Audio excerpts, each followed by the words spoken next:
నమస్కారం. మనీ మాట్లాడుతున్నట్టుగా చాలా సంతోషంగా ఉంది. ఇవాళ మార్కెట్ పెద్ద ఫాలు. 200 పాయింట్స్ కింద పడిపోయింది. 25,250 ఉండొచ్చు. నేను పైన ఉండి బెంగుళూరు వచ్చడం వల్ల ఎగ్జాక్ట్ మార్కెట్ పొజిషన్ నాకు తెలీదు. 250 పాయింట్స్ డౌన్. రూపీ ఏమో 91 దగ్గరికి వెళ్ళిపోయింది. ఆర్బీఐ డిస్పైట్ ట్రగల్స్ చేస్తున్నారు. రూపీ పడడం అన్నది ఆపడం అవ్వదు మనకి డెఫినెట్లీ. 100 కన్ఫర్మ్. 120 అవుతున్న లక్ష్యం. అది మర్చిపోకండి. గోల్డ్ కొద్ది పడింది, రూపీ కొద్ది పడేది 14,900. కానీ ఇండియా మార్కెట్కి గ్లోబల్ మార్కెట్కి చాలా డిఫరెన్స్ ఉన్నది. మార్కెట్లో ఏం చెప్తున్నారంటే మార్కెట్లో క్యాష్ లేకపోవడం వల్ల డిస్కౌంట్ ట్రేడ్ అవుతుందని చెప్తున్నారు. ఆ డిస్కౌంట్ అనేది ప్రైస్లో రిఫ్లెక్ట్ అవ్వడం లేదు. ఓవరాల్గా చూసామంటే మార్కెట్లోని క్యాష్ చాలా టైట్గా ఉంది, ఎస్పెషల్లీ గోల్డ్ అండ్ సిల్వర్ మార్కెట్లోని. దానివల్ల హైలీ వొలటైల్గా ఉంది మార్కెట్. మీరు వెళ్ళి షాపులోకి వెళ్ళి కొన్నదంతా ఈ రేట్లోనే కూడా ఉంటుంది, దీనికన్నా ఎక్కువగానే ఉంటుంది. సో ఈ ప్రాక్టికల్ పర్పస్ గురించి 14,900 అస్యూమ్ చేసుకో. కానీ రూపాయి తలకు వీక్నెస్ మళ్ళీ ఎఫెక్ట్ చేస్తుంది అని దాంట్లో ఎదురు చూడవచ్చు. ఎన్విడియా మంచి రిజల్ట్స్ ఇచ్చినా కూడా మార్కెట్లో దాంట్లో ఇది అయ్యి ఒక వీక్నెస్ తగ్గు చేసి మార్కెట్ ఏమో ఎన్విడియా గురించి ఒక కొట్టేశారు. ఇంటర్నేషనల్ మార్కెట్లో డౌ జోన్స్ తప్ప మిగతావన్నీ నాస్డాక్, S&P 500 కరెక్ట్ అయింది. డౌ జోన్స్ ఏమో బేర్లీ పాజిటివ్ అయింది.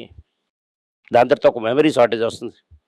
ఇక మెమరీ షార్టేజ్ వల్ల ఏ దేవతలతో ఒక రూమం చేసి ఉన్నారు. సో ఓవరాల్ ఇది ఒక ఫ్లెక్స్లో ఉంది. ఒక సైడ్లోని యుఆర్ఆన్ ఏమో యుఎస్ ఇరాన్స్లకి యుద్ధం అవుతుంది, కానీ టాక్స్ కంటిన్యూ అవుతుంది అని చెప్తున్నారు. ఆయిల్ ఏమో $110 వరకు వెళ్తుంది అంటున్నారు. అంత దూరం వరకు వెళ్ళడానికి ఒప్పుకోరు. వారు వస్తుందా అన్నది పేద చెత్త సంశయం. ట్రంప్ వాళ్ళ తరకు ప్రాబ్లం నుంచి డిస్టెన్స్ చేయాలంటే డైవర్షన్ టాక్టిక్స్ కానీ అని బాంబు వేస్తే కానీ పెద్దగా వారికి అవకాశం ఉండదని నేను అనుకుంటున్నాను. కానీ వార్ వచ్చిందంటే గోల్డ్ ఏమో $200 మీద స్పైక్ అవుతుంది. సుప్రీంకోర్టు జడ్జి వాటి వల్ల గోల్డ్ స్పైక్ అవుతుంది. నిన్న యుఎస్ కామర్స్ సెక్రటరీ లుప్లిట్ ప్యూస్ గోల్డ్ మీట్ చేశారు. ఏ అగ్రిమెంట్ రాలేదు. రెండు టీమ్ తర్వాత మాట్లాడతాం, కొంచెం క్లారిటీ రావాలి అని పోస్ట్పోన్ చేసేసారు. బేసిక్లీ మీ డీలే లేదు. ఇప్పుడు 4 రోజులు టీవీలో మాట్లాడింది డీల్ని వదలడం అన్నది, ఇదంతా ఏంటి లేదు, మీ డీలే లేదు.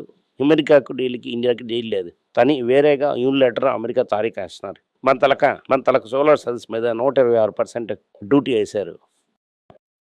ఇదంతా అప్పుడే కంటిన్యూ అవుతుంది. మీ తలకు 18% డీల్ ఉందా లేదా అని 25% డీల్ ఏమో తారీఫ్ ఏమో ఇల్లీగల్ అని చెప్పారు. సో ఈ అన్సర్టనిటీ కంటిన్యూ అవుతుంది. ట్రంప్ ఏం చేస్తారని తెలియలేదు. ఓవరాల్ మీరు చూసారంటే గ్లోబల్ ట్రేడ్ ఎఫెక్ట్ అవుతుంది. ఇది ఇండియాలో మెయిన్లీ ఎంఎస్ఎంఈ అండ్ ఎస్ఎంఈ ప్లేయర్ని ఎఫెక్ట్ చేస్తుంది. ఇదేమో తర్వాత బ్రాడీ ఓవరాల్ మార్కెట్ ఏమో అన్స్టడీగా ఉంటుంది. ఇది స్టాక్ మార్కెట్ కూడా రిఫ్లెక్ట్ అవుతుంది. 2 సంవత్సరాలు ఏమో మీరు యాక్టివ్ మ్యూచువల్ ఫండ్లు వచ్చేసారంటే రిటర్న్స్ నెగిటివ్గా ఉంటుంది. దీనివల్ల చెప్పాము యాక్టివ్ మ్యూచువల్ ఫండ్ నుంచి బాండ్కి మార్చేయండి అని. ఎందుకంటే 2 సంవత్సరాలు అన్నది మీరు సాధారణ బాండ్లు వేసినా కూడా 16% రిటర్న్, 16% రిటర్న్కి ఒక 16% క్యాపిటల్కి 8% రిటర్న్ వస్తుంది. కాంపౌండింగ్లో చూసాను ఇది పెద్ద లాస్ అవుతుందని అలాగన్నది.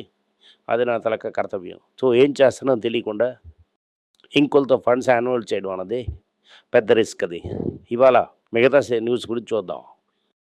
ఓవరాల్ చూసామంటే గోల్డ్లోనేమో పర్సనల్ లోన్ దాటి ఇంత ఎక్కువ అయింది, ఎక్కువ పని ఉంది. గోల్డ్ లోన్ అవుతుంది, సెకండ్ లార్జెస్ట్ లోన్గా ఎమర్జ్ అవుతున్నది. మోర్ ఏమో ఇండియా ఏమో ఇండెటెడ్గా మారుతూనే ఉంది. అలాగే ఒక రిపోర్ట్ చెప్తున్నది. ఇది మనకి మంచిది, ఎందుకంటే ముత్తూతు మనపురం మనం కన్సిడర్ చేసాం. ముత్తూతు ఏమో ఇవాళ కూడా పడింది, మనపురం కూడా పడింది. మనపురం ఎందుకు పడిందంటే కొత్తగా వచ్చిన CEO Deepak Reddy 120 days medical రివ్యూలో ఉన్నాడు. ఆ సమయంలోనే బెయిన్ క్యాపిటల్ టేక్ ఓవర్ చేస్తున్నారు. 285లో ట్రేడ్ అవుతున్నారు. 236లో ఓపెన్ అవ్వనివ్వరు. బ్రెయిన్ క్యాపిటల్ ఏమో సక్సెస్ఫుల్ అయిందంటే నియర్లీ 40% అది కంపెనీ వెళ్ళిపోతుంది. ఇది మంచి న్యూస్. మనకి చాలా లాంగ్ టర్మ్లో పెద్ద మంచి ఇంపాక్ట్ ఉంటుంది. Brain capital one of the world's largest private equity player. దీనివల్ల ఈ కంపెనీలో గవర్నెన్స్, నందకుమార్ మీద ఉన్న ప్రాబ్లమ్స్ అన్నీ వెళ్ళిపోతాయి. ఇవాళ 3% కరెక్ట్ అయిందా? ఎవరంతా 120, 110లో మిస్ చేశారో ఇది ఇంక పెద్ద ఎంట్రీకి ఒక ఆపర్చునిటీ. తేజస్ నెట్వర్క్ 2 రోజులు చూసాను 25% పెరిగింది. అదే చూసినా కూడా దాని పీక్ నుంచి చాలా దూరం. ఆ స్టాక్ నేను ఎండార్స్ చేయలేదు. ఇప్పుడు గురించి నేను మాట్లాడకండి. వాళ్ళేమో బిఎస్ఎన్ఎల్ నుంచి డిపెండెంట్. ఇదే ఈ 5G టెక్నాలజీలో ఎన్ఈసీ అనే జాపనీస్ కంపెనీతో టైఅప్ చేసి 5G టెక్నాలజీలో రేడియో సప్లై చేస్తారు. ఈ టెక్నాలజీలో ఇండియాలోని వీళ్ళతో మొత్తం ఉన్నది. వాళ్ళకి ఒక పెద్ద అడ్వాంటేజ్ అది. అలాగని అనౌన్స్ చేశారు. దానివల్ల నిన్న 15%, ఇవాళ 10%, 25% ఒక వీక్ మార్కెట్లో పెరిగింది. అలాగే టీసీఎస్లో 5G ఆర్డర్స్ వీళ్ళకి పాజిటివ్గా ఉంటుంది. ఇదే చేసేసినటువంటి ఒక పెద్ద న్యూస్. నెక్స్ట్ న్యూస్ చాలా కేర్ఫుల్గా చూసి చూడవలసింది టొయాటోలో $19 బిలియన్ గ్రూప్ కంపెనీస్ కాస్ట్ ఓవరింగ్ ఉంది. స్టార్ట్ ఫౌండింగ్ ఫ్యామిలీ అలాగని చేసొచ్చారు. ఆ అన్వైండింగ్ జరుగుతున్నారు అట్లా. షేర్ హోల్డర్ స్ట్రక్చర్ ఏమో ఇంకా కాన్ఫిడెంట్ అవుతున్నా లాంగ్ టర్మ్లో జపాన్కి మంచిది అని చెప్తున్నారు. ఇది గవర్నమెంట్ ఫోర్స్ చేసి మ్యాండేట్ చేసిన రిఫార్మ్స్ అని చెప్తున్నారు. మనం కన్సిడర్ చేయడం వల్ల ఇది ఒక పాజిటివ్ న్యూస్గా చూస్తున్నాం. ఆంధ్రప్రదేశ్ చాలా కాలం నుంచి న్యూస్లో వస్తున్నది. రిపోర్ట్లో ఏం చెప్తున్నారంటే వెస్టర్న్ న్యూస్లో ఏం చెప్తున్నారు, ఆంథ్రపీ అండ్ ప్లానెటరీ ఇచ్చిన సాఫ్ట్వేర్ చేసి 3 అని పట్టానని చెప్తున్నారు. ఆంథ్రపీ తెలకు ఫుల్ సాఫ్ట్వేర్ని పెంటగాని వాళ్ళు ఇవ్వడం అవ్వదని చెప్పేశారు. సో ఓకే, ఆంథ్రపీకి అండ్ పెంటగాన్కి ఒక చిన్న డిఫరెన్సెస్ ఉన్నాయి, జరుగుతూనే ఉంది. నెట్ఫ్లిక్స్ ఏమో ఇప్పుడు వార్నర్ బ్రదర్స్ పారమౌంటే తీసుకోమని చెప్పేశారు. $31 ఎక్స్ట్రా ఇచ్చి $35 ఇంకా షేర్కి ఒక ఎక్స్ట్రా ఇచ్చి సుమారు $130 వార్నర్ బ్రదర్స్ని కొంటున్నారు. ఓకే, ఇది ఫైనాన్స్ చేస్తున్నారు. ఇది ఓరాకల్ చాలా పెద్ద నెగిటివ్. ఓరాకల్ తలగా ఓనర్ కొడుకు అవుతున్నారు. క్రైడౌన్స్ అండ్ పారమౌంట్ కొన్నారు. ఇది లివరేజ్ బయింగ్. అది దీనికి ఎలాగ లివరేజ్ చేస్తారు? ఓవరాల్ నెట్ఫ్లిక్స్ తగ్గిపోయింది. దానివల్లనేమో నెట్ఫ్లిక్స్ షేర్ హోల్డర్స్ హ్యాపీగా ఉన్నారు. Skydance and Paramount on the హుక్లో ఉన్నారు. ఇద్దరు ఉండిపోయారు అన్న ఫీలింగ్లో ఉన్నారు. ఇవాళ చాలా షేర్స్ పడిపోయాయి. ఐటీ స్టాక్స్ అంత పర్లేదు. డాక్టర్ రెడ్డి, కర్ణాటక బ్యాంకు అంత పడ్డాయి. ఇదంతా ఒక పాజిటివ్ న్యూస్. ఇది టిఫిన్ కాఫీ రేంజ్లో కన్సిడర్ చేసుకుని వెళ్ళొచ్చు. ఈ పెటాస్లీస్ అంతా మీ దగ్గర ముందు నుంచో ఉంటాయి. ఇది చూసుకొని మీరు డెఫినెట్లీ కన్సిడర్ చేయవచ్చు. టీవీఎస్ నోట్స్ ఏంటి అనౌన్స్ చేశారంటే చాలా సంవత్సరాల తర్వాత వాళ్ళు సౌత్ ఆఫ్రికాలో ఎంటర్ చేస్తున్నారు. బైడ్ వీస్ట్ అని ఒక గ్రూప్లో 3, అదొక ప్రైవేట్ ఈక్విటీ గ్రూప్. వాళ్ళ డిస్ట్రిబ్యూటర్ని ఫైనాన్స్ చేసి వాళ్ళ డిస్ట్రిబ్యూటర్ మధ్యన వాళ్ళ టీవీఎస్ మోటార్కి ఉంది, సౌత్ ఆఫ్రికాలో ఎంటర్ చేస్తున్నారు. ఓకే, ఆల్రెడీ ఆఫ్రికాలో ఎంట్రన్స్ అయిన గ్రూప్ ఉంది టాంజానియా, అలాంటి మార్కెట్లోని సౌత్ ఆఫ్రికా మార్కెట్లో మళ్ళీ తిరిగి ఎంటర్ అవుతున్నారు. టీవీఎస్ గ్రూప్ వస్తున్న గుండు చూది. దీని పక్కనే ఎలా వెళ్ళకండి. సెబీ రూల్ మార్చేసి ఏం చెప్తున్నారంటే అన్ని మ్యూచువల్ ఫండ్స్ 5% గోల్డ్లో ఇన్వెస్ట్ చేయాలి, సిల్వర్లో ఇన్వెస్ట్ చేయాలని చెప్తున్నారు. కానీ అది లండన్ ప్రైస్ డిపెండ్ చేయకుండా ఇండియాలో ఒక స్పాట్ ప్రైస్ని ఇండిపెండెంట్ డెవలప్ చేయండి అలాగని సెబీ చెప్తున్నారు. ఇది జరుగుతుందంటే నాకు చాలా సందేహాలు ఉన్నాయి. ఎందుకంటే గోల్డ్ అండ్ సిల్వర్ చాలా బేసిక్లీ ఇంపోర్ట్ చేస్తున్నా.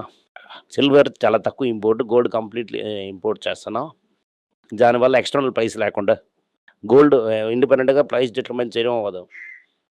ఇండియాలో గోల్డ్ ఏమో ప్రీమియం ఆ డిస్కౌంట్లో ట్రేడ్ అవుతుంది. Depends on Indian liquidity situation అన్నాడు. ఇండియాలో క్యాష్ స్టడీగా ఉంటుందంటే గోల్డ్ ఏమో ప్రీమియంలో వెళ్తుంది. అదే లిక్విడిటీ లేకుందంటే డిస్కౌంట్లో ట్రేడ్ అవుతాయి. ఇండియాలో నెంబర్ 2 మార్కెట్ అని ఉంటుంది. ఓకే, డ్యూటీ కట్టకుండా పోరస్ నుంచి లోనికి రావడం. గోల్డ్ ప్రైస్ ఏమో రియల్ గోల్డ్ ప్రైస్ చాలా ఎఫెక్ట్ అవుతుంది. డ్యూటీ ఉండడం వల్ల గోల్డ్ ఈజీలీ మొదలు చేయొచ్చు. మన తలకు బోర్డర్స్ అంతా చాలా పూర్. ఆ బోర్డర్స్ నుంచి లోనికి రావడం వల్ల ఇలాగనే స్పాట్ ప్రైస్ బాంబేలో ఫిక్స్ చేయడం అన్నది చాలా కష్టం. అలాగని డ్యూటీని కంప్లీట్లీ ఎలిమినేట్ చేయాలి. గవర్నమెంట్ డ్యూటీని కంప్లీట్ ఎలిమినేట్ చేయదు. ఓకే, ఇండియాలో స్మార్ట్ బోర్డ్ ప్రైస్ తేవడం అన్నది చాలా కష్టం. సెబీ ఏమో ఏ మ్యూచువల్ ఫండ్లోని 5% గోల్డ్ ఉంచడం వల్ల ఓకే, అన్ని మ్యూచువల్ ఫండ్స్ 2 వర్షం రిటర్న్ లేదని చెప్పా. రిటర్న్స్ చేయడానికి కొంచెం స్టాక్ అమ్మేసి గోల్డ్ దుక్కెళ్తారు. అలాగని పెద్ద అమౌంట్ ఏమో ఓకే. గోల్డ్ ఉందని ఇన్వార్డ్‌కి వెళ్ళడం అవకాశాలు ఎందుకంటే యాక్టివ్ మ్యూచువల్ ఫండ్స్ అమ్మేసి ఓకే. అందరూ గోల్డ్ బిజినెస్‌కెళ్తున్నా అది 2 రోజుల ముందే చెప్పాను మీకు. యాక్టివ్ మ్యూచువల్ ఫండ్స్ ఏటి అవుతున్నారు. ఓకే. చాలా స్టాక్స్ అమ్మేసి గోల్డ్‌కెళ్తారు 5% ఇది gold favour at the same time stock market negative. ఎందుకంటే యాక్టివ్ మ్యూచువల్ ఫండ్ అవుతుంది మార్కెట్‌ని హోల్డ్ చేస్తారు. అలాగ హోల్డ్ చేస్తున్న సమయంలోనేమో ఒక డబ్బులు విత్‌డ్రా చేస్తున్న ఒక హింట్ వచ్చినప్పుడే మార్కెట్ కరెక్ట్ అవుతుంది. అందుకే సెబీ నోటిఫికేషన్ నిన్న వచ్చింది.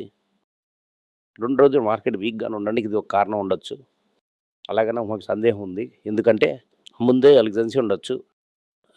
అందుకని అమ్మేస్తుండవచ్చు. ఎందుకంటే అది డిస్కషన్ పేపర్ లేకుండా ఇది జరగడం అవ్వదు.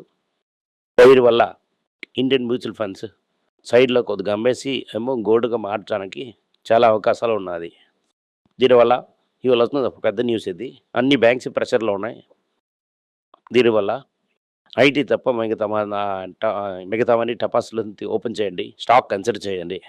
Thank you. నమస్కారం. మీకు సందేహాలు ఉండి మీరు నాతో కాంటాక్ట్ చేయాలనుకుంటున్నారంటే స్క్రీన్‌లో కనిపిస్తున్న మెయిల్ ఐడీకి మీరు మెసేజ్ చేయండి. మా టీమ్ మీకు కాంటాక్ట్ చేస్తారు.